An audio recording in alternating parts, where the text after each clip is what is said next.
example of direct proportion. Second option, amount of ice in the glass decreases as the temperature increases. Temperature बढ़ता रहेगा, ice decrease होती रहेगी. यहाँ पे एक चीज कम हो रही है, दूसरी चीज बढ़ रही है. This also again not an example of direct proportion. The last option, number of hours you study increases, the grade you get in the exam increases. This is an example of a direct proportion. So we have to take the last option. जो आपका answer था वो last था. Second, true or false? Population of a country and the area of land per person are inversely proportional. कह रहे हैं जितनी ज़्यादा पॉपुलेशन होगी, जितनी ज़्यादा आबादी कंट्री में होगी और कितना एरिया एक पर्सन लेगा. हमें पता ना कि हर एक आदमी जगह घेरता है. जितनी ज़्यादा पॉपुलेशन होगी, जितना ज़्यादा जो है एक आदमी जगह लेगा. ये इन्वर्सली प्रोपोर्शन. इस बात का मतलब ये है कि अगर एक चीज़ बढ़ रही है, दूसरी चीज़ कम होगी. लेकिन हमें पता है कि जैसे जैसे आबादी बढ़ती रहेगी, जितनी जगह वो कवर करेंगे वो भी इंक्रीज करेगी. दोनों चीजें एक साथ इंक्रीज करती हैं. सो यहाँ पे हमारा आंसर फॉल्स था. सबको मेरी आवाज आ रही है? Can you all hear me? Okay, alright.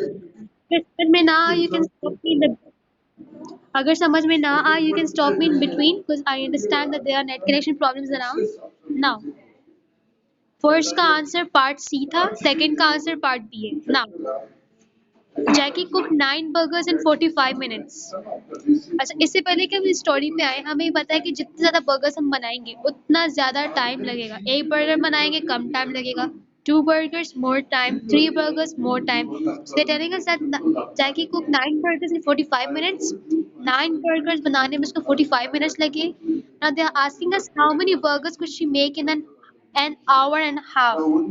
अब यहाँ पे an hour and a half मतलब है कि 1 घंटा और 30 minutes. So what will we do is, we know that 9 burgers took 45 minutes,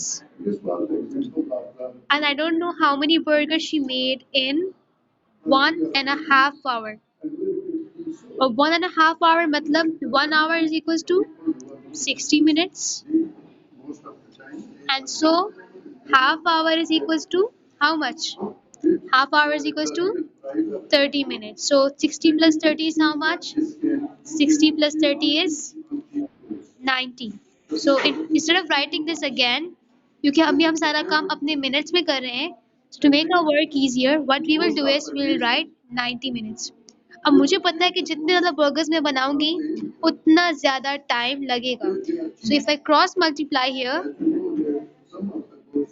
like this, so 9 multiplied by 90 is equals to 45 question mark or x, then 99 into 90 upon 45, you will get your answer as 18. आपके पास answer 18 आना चाहिए. So your correct answer for this question will be actually 18 burgers. सबको समझ में आ गया? Any problem? All right. Now, so इस question का answer हमारे पास 18 था. Next question, 3 mechanics actually 3 mechanics to 20 hours to build a car. 3 mechanics को 20 घंटे लगे एक गाड़ी बनाने में. How long will it take 4 mechanics? 4 mechanics को कितना टाइम लगेगा? अब मुझे पता है, अब यहाँ पे अगर हमें बातें कुछ सोचनी है. 3 mechanics है, ज़्यादा टाइम लगा. जितने ज़्यादा मैकेनिक्स होंगे उतना कम टाइम लगेगा. अब यहाँ पे अगर आप देखें, अगर मैकेनिक्स का नंबर इंक्रीज करेगा, number of hours will decrease.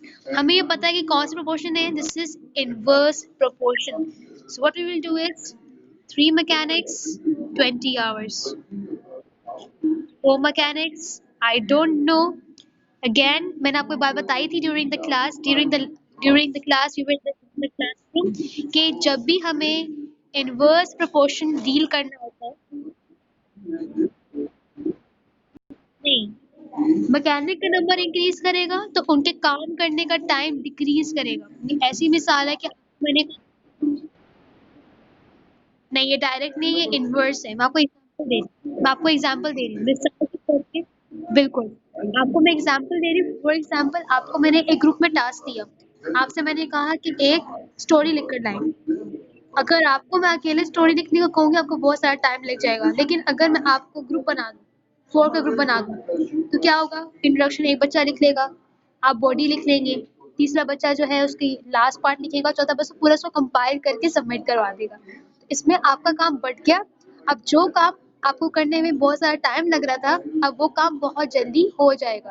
अब 3 मैकेनिक्स अगर मिलकर काम करेंगे तो उसको 20 आवर्स लग रहे हैं गाड़ी बनाने में, लेकिन अगर 4 मैकेनिक्स मिलकर काम करेंगे उसको कम टाइम लगेगा, मतलब मजीद टाइम कम होता रहेगा। यहाँ अगर आप देखिए, अगर एक एक वैल्यू अगर इंक्रीज कर रही है तो दूसरी क्या करेगी? डिक्रीज करेगी। तो ये इनवर्स प्रोपोर्शन है, और इनवर्स प्रोपोर्शन में हम डायरेक्ट मल्टीप्लाई करते हैं इस तरीके से। याद रहे, जब हम पहले डील कर रहे थे बर्गर्स वाली स्टोरी में डायरेक्ट प्रोपोर्शन था, इसलिए हम क्रॉस मल्टीप्लाई कर रहे थे, लेकिन मैकेनिक वाली स्टोरी में यहाँ पे इनवर्स प्रोपोर्शन है, इसलिए मैं यहाँ पे डायरेक्ट मल्टीप्लाई कर रही हूँ। यहाँ देखिए, so 4 multiplied by x is equals to 3 multiplied by 20. So answer हमारे पास क्या होगा? 4x is equals to 60. Fine. अगर इसको हम डिवाइड करें, 4 को हम यहाँ पे ले आएंगे, so our answer will be x is equals to 60 upon 4. Cutting करें, 2 2s are is 4 and 2 30s are is 60. Our answer will be x is equals to 15, यानी 15 आवर्स लगेंगी 4 मैकेनिक्स को अपना काम कंप्लीट करने के लिए। If you see here, it will take us 15 hours. Is it clear to everybody? Any problem? Any problem, class? All right. Next question. Farmer has enough food to feed 20 animals at a farm. I think ये अब सबको clear हो चुका है, direct inverse सबको clear हो चुका है, ठीक है। इसका आंसर अब आप लोग खुद भी कैलकुलेट कर सकते हैं। अब जो जिसमें सबसे ज्यादा गलती लोगों ने की, the gradient of the horizontal line is what? मैंने बताया था कि जब भी कोई लाइन हॉरिजॉन्टल होती है, लेटी हुई होती है, हम लेटे हुए कोई काम नहीं करते हैं, जीरो काम करते हैं, तो ऐसी लाइन का ग्रेडियंट हमेशा जीरो होता है। लेकिन बहुत से बच्चों ने गलती कर दी, I am very sad to see that. So और अगर हम खड़े हुए होते हैं, बहुत सारे काम करते हैं, खड़ी हुई लाइन यानी अनडिफाइंड बहुत सारे काम कर रहे होते हैं, ठीक है, तो उनका उसका ग्रेडियंट अनडिफाइंड होता है। लेकिन बहुत से बच्चों ने भी गलतियां की है, खैर हम क्या कर सकते हैं, they have lost marks with this. अच्छा, which equation represents the following graph? अब हमें बताना था कि कौन सी इक्वेशन नीचे है जो कि इस ग्राफ की है।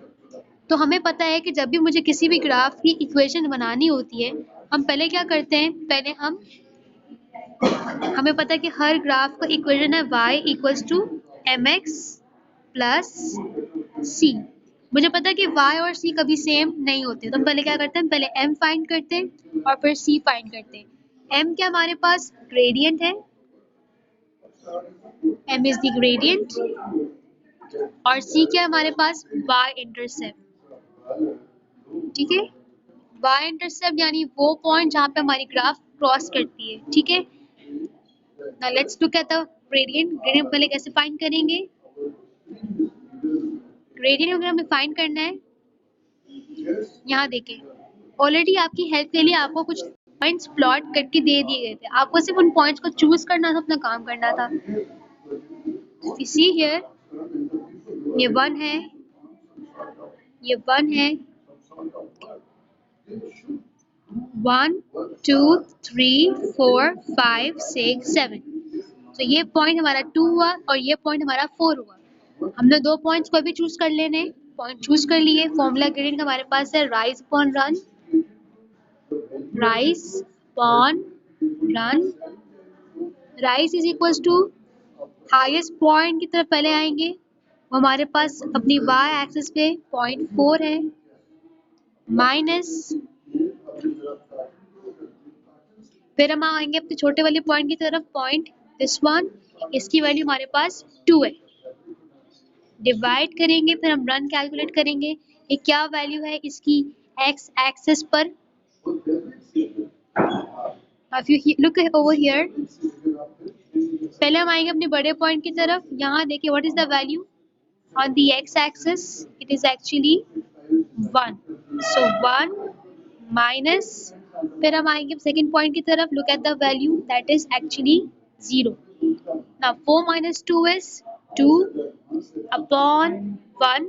So the gradient is 2. m की वैल्यू हमारे पास आ चुकी है, that is 2.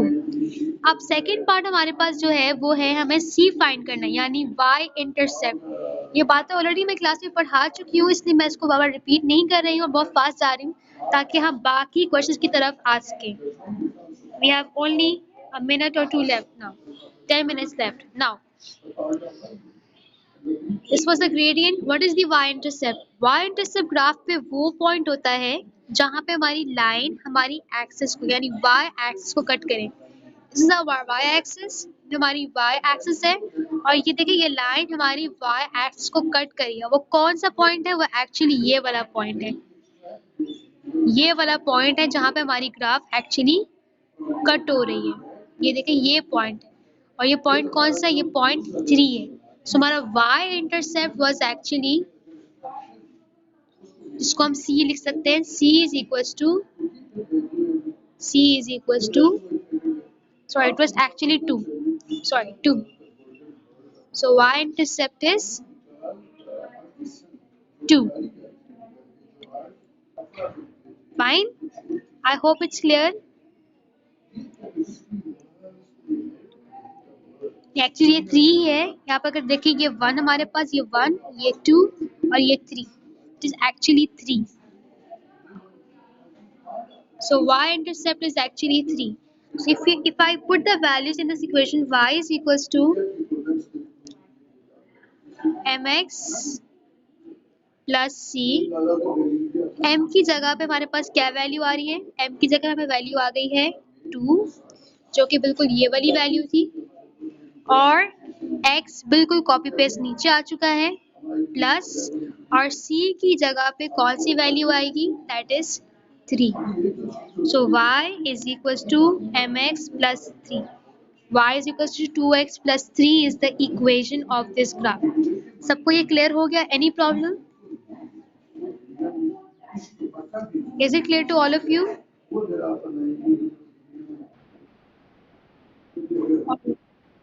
All right. So अगर आप यहाँ पे देखें, हमारे पास करेक्ट आंसर फिर कौन सा होगा? Just a second, let me screen the screen. So अगर आप देखिए तो हमारे पास जो करेक्ट आंसर है वो है actually part C, that is y equals to 2x plus 3. Now second type of question.